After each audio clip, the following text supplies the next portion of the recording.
whatever. Don't speak. Oh, I deleted the video. Jomo, right? Not FOMO. I'm changing your words, right? So Jomo is joy of missing out.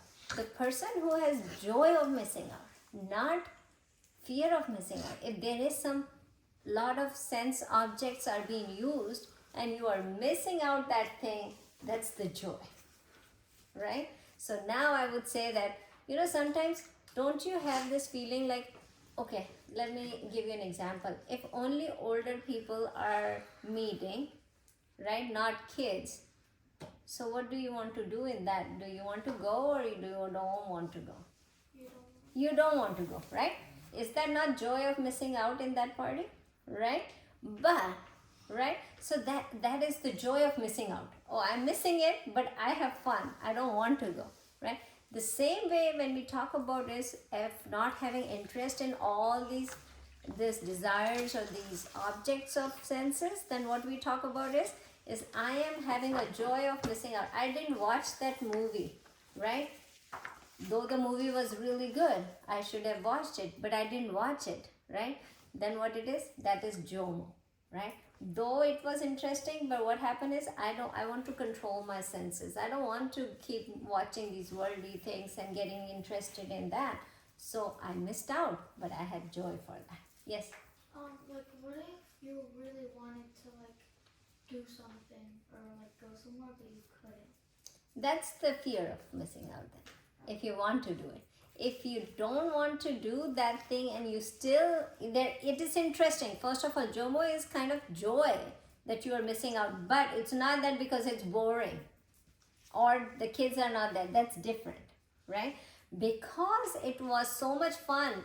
I had my friend party, but I had to study today because I have tomorrow's exam, right? That part I'm talking about. Still you miss the party, but for a better and higher reason. Right? So there is a better and higher reason that you are missing out. That should be JOMO. That should not be FOMO. That's where the interest of not having interest in sense object, that's where it comes from. Right? You got that point? Yeah. Right? So if there is a higher reason of that. So the happiness is not about, when we talk about happiness, it's always, oh, okay, I need that thing and when I get it, I'm happy. But happiness when you don't get the thing and you're still happy, that's JOMO, right? So what I was talking about, so and sometimes when you can think about this thing too, as some people are tamasic and don't want to go anywhere, don't want to do it, right? That's not we are talking here, right? That's totally different. This person is capable to do everything but still doesn't want to do it because of he doesn't have attached to the attachment to the object and senses. That's why he's not doing it. It's not because he is tamasic and not doing it, right? I love to sleep in and I don't want to go outside, everybody's playing but I don't want to go. That's tamasic, right? But I want to do something higher, I want to study and everybody is playing outside and I'm still not going. That's sattvic. Right? So remember the difference between tamasic and sattvic, because the person who is missing out can be because of tamasic reason. Oh, I'm so lazy, I don't want to get up from the bed and go. That becomes tamasic. That's not I'm talking about. That uninterested person is not interested because of their laziness, right? But we are talking about not that lazy person. We are talking about the person who is more than capable of doing it, not lazy but still doesn't do it because of higher purpose, right? So that's what we were talking about. So then what happens is so we talk about that. So now I want to talk about in this, when we talk about meditation, right? We last class also I explained it's not the meditation that we go and say, oh, I need calmness, I need peace of mind, my mind is very distracted, I need some peace, I need to heal myself, or I need to get better immunity, all these meditation that people do it. When we talk about Vedantic meditation, what we are studying here in Gita, the Vedantic meditation is classified into two parts, right? The first part is calming of mind. But how do you? CALM? Yeah. Calming of mind. When What we is talk this? about all the meditation, What is this Vedantic meditation? yeah. So I'm saying step number 1 is calming the mind. That's where all the meditation dies off, right? Whatever we say, oh, I'm doing meditation for healing myself, or I need concentration, that's why I'm doing meditation. I need, take all the things off of my mind. I have too much going on in my mind. I need peace and I'm doing meditation. That is the step number 1 for Vedantic meditation, which is calming of mind, right? So Vedantic meditation, step 1 is 1. So this is like the limit of most meditation. Yes, that's where we limit all the meditation in the one. Now the second step, that is the most important for Vedantic meditation, is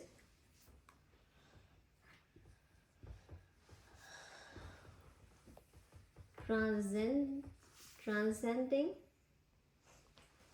mind. Transcending mind is the second step, right?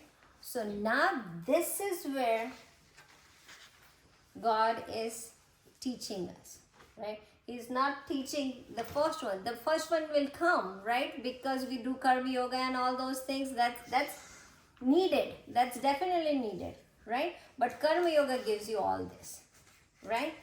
But then going for a higher self, that's what he's talking about, right? So make sure that this one, we do breathing exercise, we do japa, we do, control of breath, we do, sitting in a certain way, and, thinking about not having any thoughts, let all thoughts go away. All these are here, right? Doing japa in, or looking at the candlelight and then doing meditation. All these things are calming of mind, right? When you just concentrate on the higher self. Cool, Raja? When you concentrate on the higher self, that's where the transcending of mind comes. And that's what Vedantic meditation is talking about, right?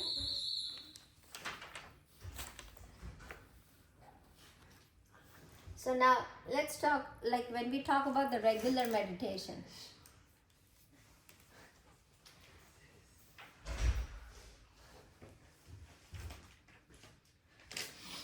He wanted to break the door, I guess. Like Pounding the door, coming inside with the big bars.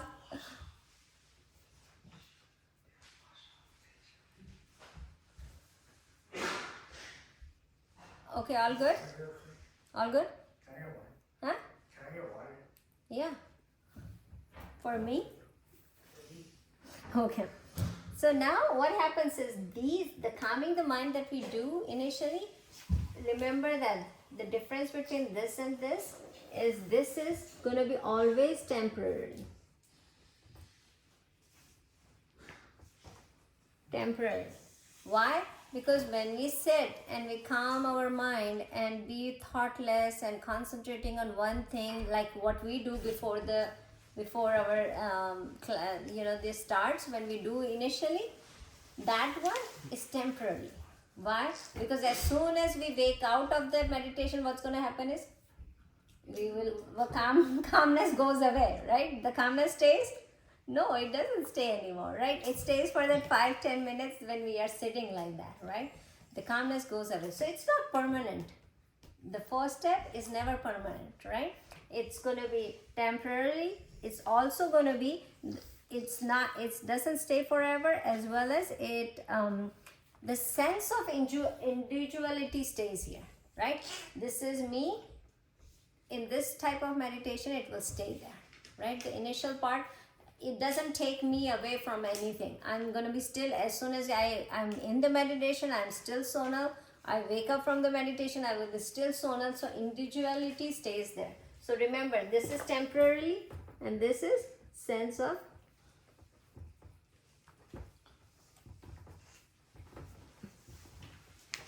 individuality stays there, right? And in this, what happens? When you take the next step, when your meditation is to the higher self, what's going to happen is, yes? Does the first one have individuality? Yeah, the first one. The first one will have these two side effects, right? If you just stay with calming the mind, what's going to happen is you're going to have calm mind for temporarily, right? It's not going to stay forever, right? The other thing is sense of individuality stays there, right? But when we meditate on the higher self, what's going to happen is then it is going to be permanent, right? When we lead to that, we lead to the higher self, what's going to happen is the calmness of mind as well as that thought, the peace will stay with us forever. So this is permanent.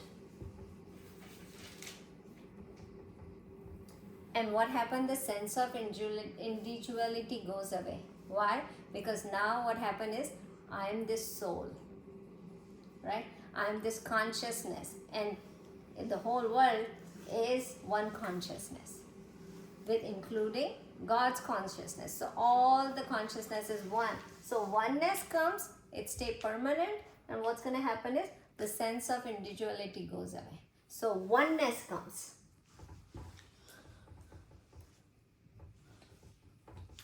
Right? So that's the difference. Now we need this. I'm not saying that we don't need calming of mind. We need that, but we don't stop here. This second step has to come. Otherwise, it's not Vedantic meditation. It's not the meditation that's going to take us to the higher self. Right? You got that point? So that's what, when we talk of Yoga Ruda, we don't just talk about like that limited, that first one. We are talking about Yoga Ruda established in this one, right? Yeah, we need to remember that. It's not just the top one. So make sure we understand that very well. Now, now this topic is not that it is deeper than what we think, right? If we come to this part of meditation, it doesn't feel deeper. But when you come to this, it is deeper than what we are just talking about meditation here, right? So let's go to the next one. So now, Arjun asked, it looks very hard. Can I do it, right? So the God's answer is, yes, you can do it. I can do it, and you can also do it. So now how he will explain it in the next shlok, that how it's not that hard. We think that it's so hard to do the meditation. Yes, Raj. All of this the fourth. Yeah. So now what happens is we had done if you remember Manana, Shravana, Manana. So in till chapter 3, 4, 5 we have done Shravana, Manana, right? Those two steps are done. Shravana means studying about it, right? Manana means any confusion that we have about ourselves, Krishna Bhagavan cleared it out. Right, whatever question we have it, that we are not this, in second chapter Krishna just say the statement, you are not this body, mind and intellect, you are the consciousness, right? Then third chapter came when the Karma Yoga, he explained more because Arjun has more questions. Then fourth came, fifth came, he explained the same topic with a different ways, whatever the doubts were there. Now when the sixth chapter came, right, now it is the third step of that Shravana Manana, and then this one is Nididhyasana, right? You remember what we talk about? So there has to be 3 steps for getting the realization. Shravana, which is studying the scriptures, right? Which we do it, and which Arjun did it too, right? Then Manana, whenever we have confusion, we keep asking. That's what Arjun did. He keep on asking whatever thoughts came in her mind, and Krishna Bhagavan keep answering. So we did Shravana, Manana. Now the contemplation, the meditation comes. Thinking about that thing. Now remember, Vedantic meditation, never picture is like somebody sitting in this shape and just doing meditation. It's not about that. It's the meditation going on 24/7. Right? It's in the mind. The meditation is in the mind. In Vedantic meditation, they don't say sit like this, do like this, it has to be like that. That no rules are being given like that, right? But what he is saying, that contemplation on God, that's what he's talking about. So 24/7 it's going to keep going in our mind, right? So that is nididhyasana. That's what he's talking about now. Good? Got it? Okay. So let's go to slok number 5.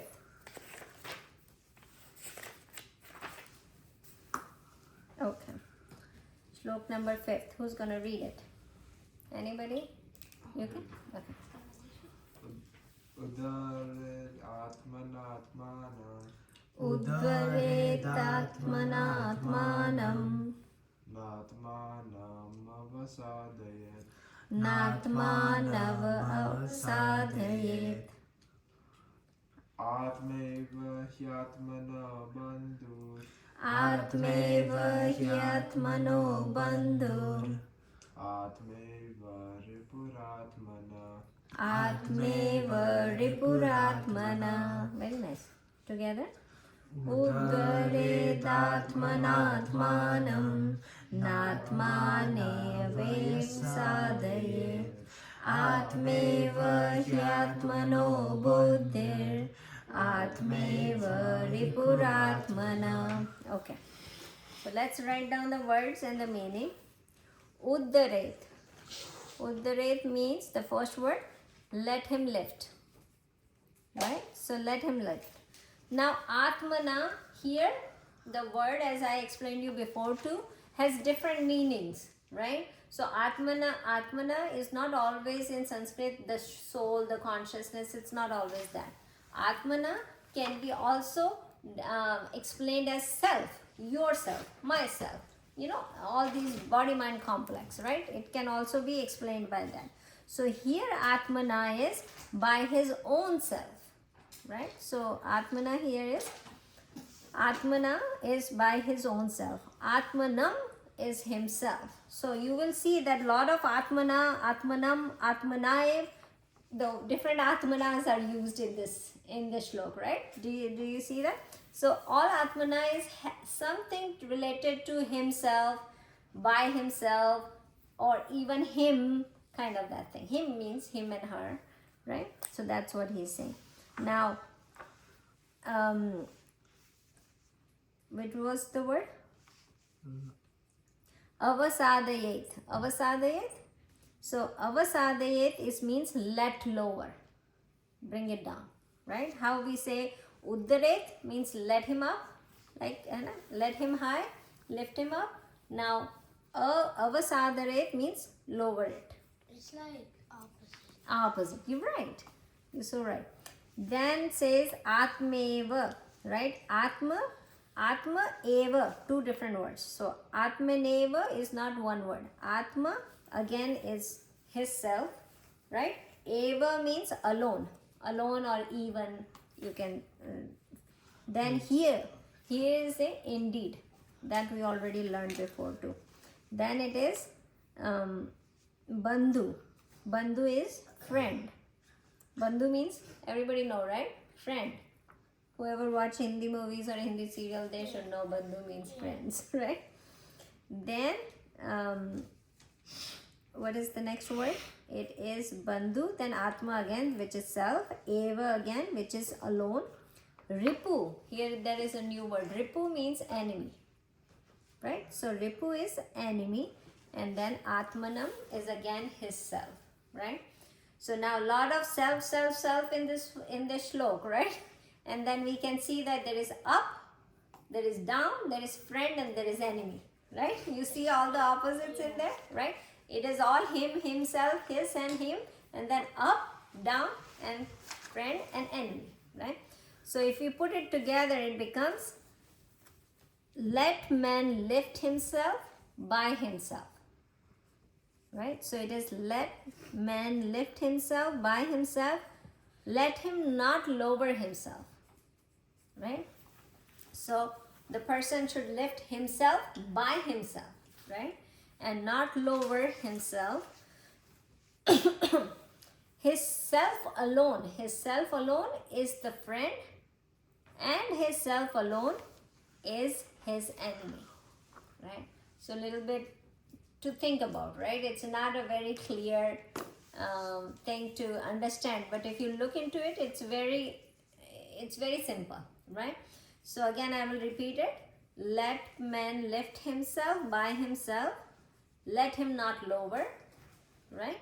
Then the let him not lower, then himself is his friend, and his himself alone is his enemy, right? Now here self means more about mind. His mind himself is his friend, his mind himself is his enemy, right? You got the thing out of this slok, right? Now let me explain it, how it goes. So what happened here, right? Now, upon attaining all these knowledge, that we got the knowledge from chapter 3, 2, 3, 4, 5, right? After attaining all this knowledge, now we are on chapter 6. What happens is, we know we are not this body-mind complex, we are this consciousness, we are this Atma, right? So we know all these things. Sunny, you want to sit back and do your leg? I know your knee is hurting? I'll not ask you. No. Oh, okay. So, you know that this is the consciousness, the illuminates all our thoughts and everything, right? We know about that. Now we got all that knowledge. Now what happens? So what it is, keep your mind lifted up to that knowledge. Don't let it drop, right? What knowledge we got? That we are this consciousness. We got that knowledge. Take your mind, lift your mind to that level, and don't let it fall down. Because this mind that you have could be your friend or could be your enemy, right? Now we have to understand how it could be your friend and how it could be your enemy. Because mind is mind, right? How can it be my friend and how can it be my enemy, right? So we have to look into that. But everybody in this whole world lives in two phases, right? Phase number 1 is what they actually are. Okay. Like, I will give an example. I am Sonal. I am this person who is this much year old, who does this profession, who is doing this. So that's me actual, right? Right now, right? As you are in which grade? Second grade. So that's your actual, right? So that's what we live in actual life. And then there is another phase. What it is? Our ideal life. So ideal life, ideal self. Like, not life, I would say self. Two phases of life? Two phases of life, right? So we live in two parts of us, right? Right now I live as actual me. And then I have this ideal out there, right? What it is, my ideal self is like, I need to be that ideal person, right? The ideal, what I was thinking about me becoming, that there is an ideal self of me there, right? So what happened is actual self is right here and there is an ideal self that I want to be, right? Okay, sometimes what happens is, I am, I want to be an ideal self that I am, just gonna say that I cook very well. That's my ideal self. I want to be, but I'm actually not, right now. But that's my ideal self, that I want to be a good cook, right? So for you guys, also there is an actual self and there is an ideal self, right? Where you will say, I need to be very good at this. I wish that my ideal self is like that. So there is a difference between what your actual self is and what your ideal self is, right? Now there is a gap, right? Isn't there a gap? There is a gap, right? So let's say there is a gap here. Now think about it. That ideal self is the mind and thoughts the actual self that you are, that is your mind, the actual self, right? And then there is the ideal self, which is your intellect. Because my ideal self, my intellect forms it, isn't it? Right? Your intellect will think about it that I want to be like that. So my intellect is making this decision saying that my decision maker is what? My intellect. That intellect is making a decision that I want to be that ideal self, right? And my mind, my thoughts for right now, is this my actual self, right? So I have to go from, the gap is between mind and intellect, right? So now when I talk about lifting, so what was the slope? That a man lift himself by himself, right? So it is not that somebody outside is talking to me to lift. It is me myself thinking about lifting to become a good cook, right? Anybody else is asking me to do it? No, but this is myself saying that I want to lift myself to that ideal self, right?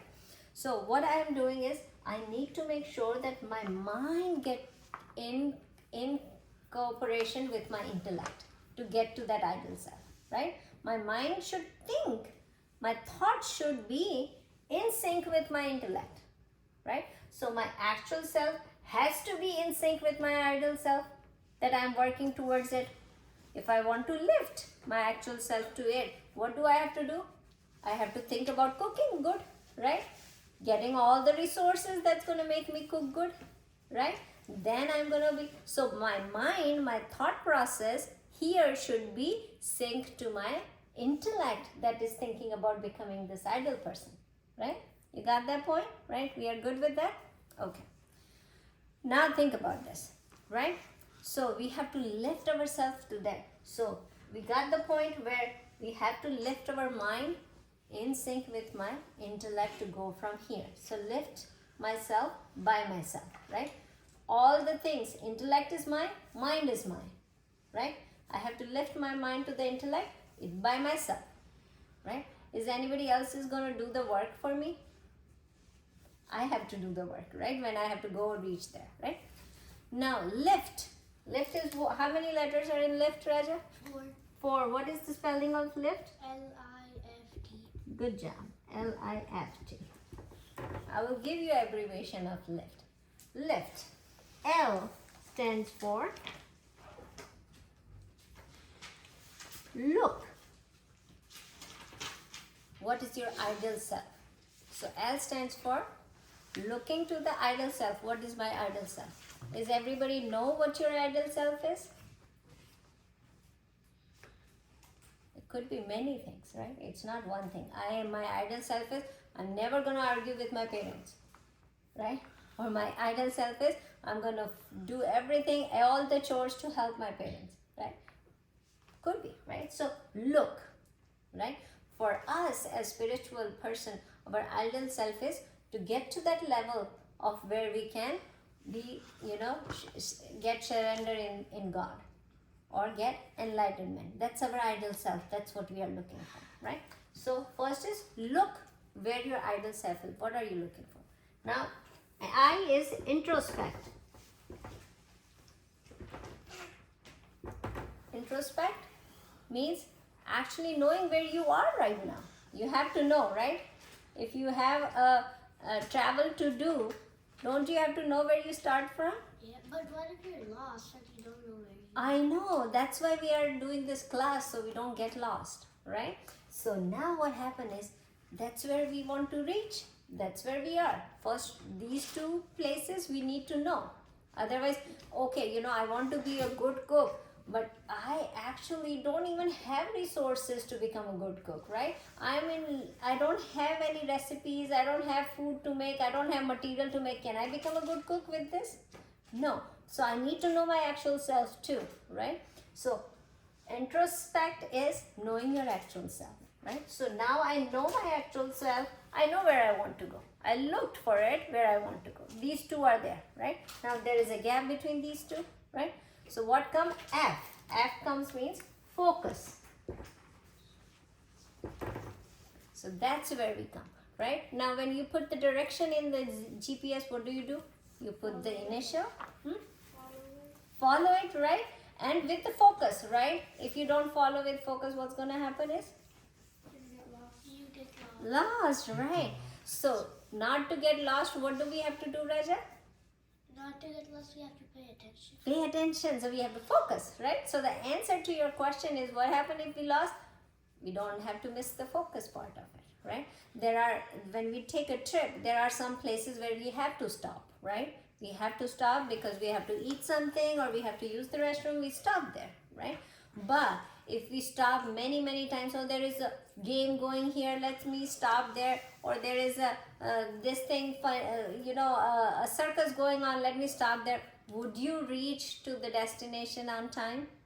No, because what happened is distraction, right? So the focus went away, the distraction came in the place. So then the focus is not there. So when you have to go from here to here, the main gap you have to cover by focusing, right? Where you have to reach. So focus. And the last one is T. So take shelter in God.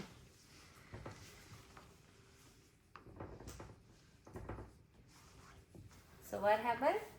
Everything is not all you can achieve without getting blessing of God, right? So I can go from here to here, but I don't have a blessing of God. What will I do? I want to be a good cook, but if I don't have a hands that are moving to cook and shaking the thing and stirring the thing, would I become a good cook? No. So God grace is always there. So now lift yourself from actual to ideal. What do you need? 4 things. What is that? First, look where you want to go, ideal self. What is the second thing? Introspect and know you are. Where you are. Third thing, Focus. focus. Fourth thing, God, right? So that's just for you guys to understand the whole concept of what we are talking about lifting, right? That's why we put this together, right? So that you can understand what we are talking about. Yes. Wait, what was the focus one again? Like the explanation. Yeah, the focus one was that you have to focus, have a track where you are going and where you have to go, right? So you have to have that focus. Don't get distracted, right? So we talk about that when you have to take a pit stop, you have to be mindful what necessary pit stops you are taking or what distraction you are getting out of it, right? So you cannot get too distracted. If you have a goal to reach somewhere. Now in spirituality, when we talk about becoming a good cook, right? By end of this class, we will all be a good cook. But here is the thing. In spirituality, what do you have to do, right? So you know where you are in spirituality. Like look for that. Introspect where you are. Look where you want to be, right? Have that aim. Then focus. Focus is like having whole concentration on that path where you have to take and what you have to do. Then what happens is take shelter in God, and that's about it. And you get the spirit, you get to that ideal self of yourself, right? And when we talk about ideal self, it's the consciousness, right? So actually we are here, which we are thinking that I'm this body, mind, and intellect complex, right? And my ideal self is to reach to my higher self, which is consciousness, right? So that's how it is. Now, he also mentioned, right? We talk about it. Where did it go? Yeah. So, climbing up is easier, but climbing up is harder. Sorry, climbing up is harder, but dropping down Easier. very easy, right? So from ideal self, you can drop down to actual self anytime because it's very easy. But going up, it's very hard, Like right? suppose if you're like doing rock climbing, it's hard, then like, and there's like a cushion and you fall down, it's very easy. Very easy, right? Anything, whenever you climb up, it's always going to be hard. But when dropping down, it's going to be easy. So God says, what did he say in the second line? He says that don't let him go lower. So stabilize the mind at the higher level. If you let it drop down, bring them up back again. Don't let it go lower, right? So when you already got this knowledge, keep your mind on the top where it is that I am this consciousness. Don't let it drop again and again. And if you also drop on body mind complex, pick it up and put it back up, right? So that's what he is saying in the second line, right? Now next thing, again he says that if that is your friend, the mind is your friend, as well as the mind is your enemy, right? He talked about that, right? Did you hear that one? Right? So now what happened is, as we said, nobody is going to do for you, right? The you will do, the coach will train you. Will he play for you? No. No, you have to play for yourself, right? The teacher will teach you. Will he give the exam for you? No. No, so you have to do it, right? So you have to do it. So what happens is when we talk about it, well, we say that, hey, I want to reach there, but you have to do it, right? So your mind, the concentration, the strong mind that you want to reach there, focus needs a strong mind. Focus is not for weak people, weak-minded people.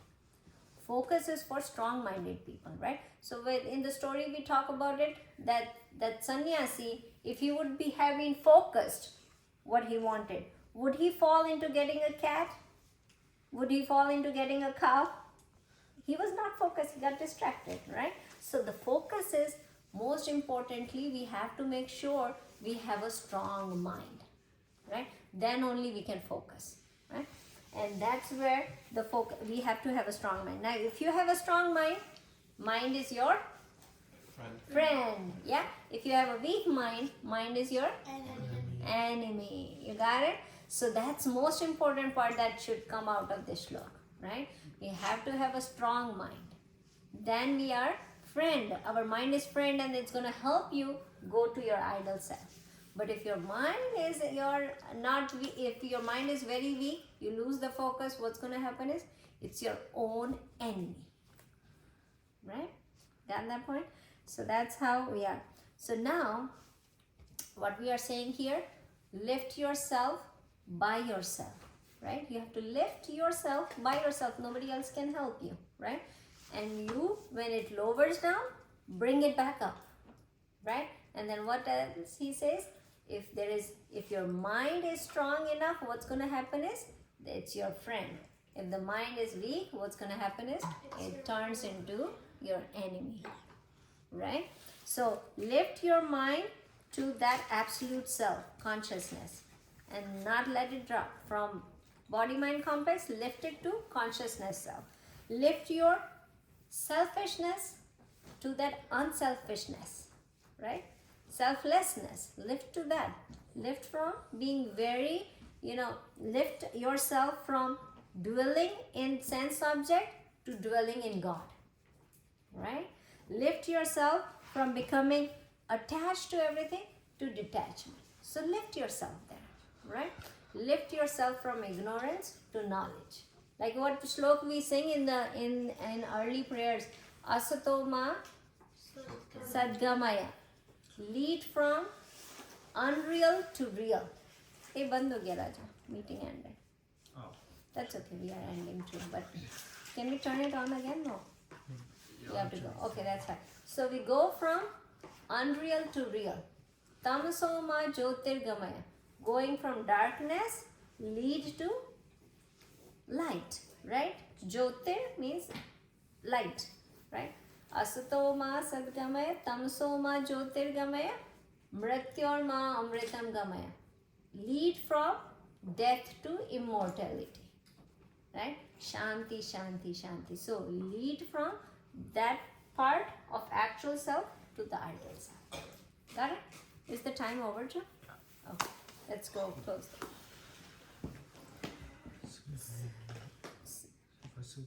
Vasutam Devam Kaushachanuramardhanam Devaki Paramanandam Krishnam Vande Jagadguru Gurur Brahma Gurur Vishnu Guru Devo Maheshwara Guru Sakshat Parabrahma Tasmai Shri Guruve Namaha. Krishna Arpanamastu. Okie dokie. Awesome. Thank you guys. Thank you for your participation.